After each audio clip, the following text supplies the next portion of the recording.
बहुत समय पहले की बात है। पहाड़ों और खेतों से घिरे एक छोटे से गांव में एक गरीब इंसान रहता था। उसका नाम था रामू। रामू बहुत मेहनती था। उसके पास ज्यादा जमीन नहीं थी, बस दो छोटे खेत थे। उन्हीं खेतों में वह खेती बाड़ी करके अपने परिवार का पेट पालता था।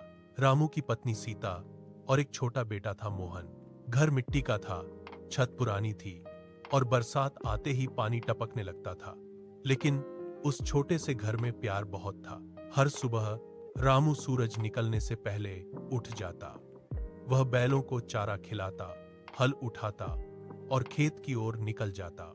एक दिन मोहन ने पूछा, बाबा, आप रोज इतनी मेहनत क्यों करते हो? रामू मुस्कुराया, बेटा, मेहनत करने वाला इंसान कभी हारता नहीं। खेत में पसीना गिराओगे तभी घर में रोटी आएगी। मोहन अपने पिता की बातें ध्यान से सुनता था। उस साल गांव में बारिश बहुत कम हुई। तालाब सूखने लगे, खेतों की मिट्टी फट गई, किसानों की फसल बर्बाद होने लगी। गांव के लोग परेशान थे।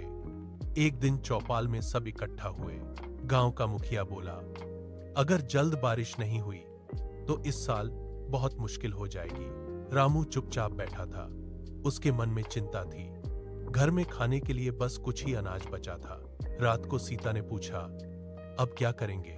रामू बोला, भगवान पर भरोसा रखो, मेहनत छोड़ेंगे नहीं। अगले दिन भी रामू खेत गया। सूखी मिट्टी देखकर उसकी आंखें भर आईं। एक दिन रामू जंगल से लकड़ी लेने गया। जंगल बहुत घना था, पक्षियों की आवाजें आ रही थीं। चलते चलते उसे एक बूढ़ा आदमी दिखाई दिया।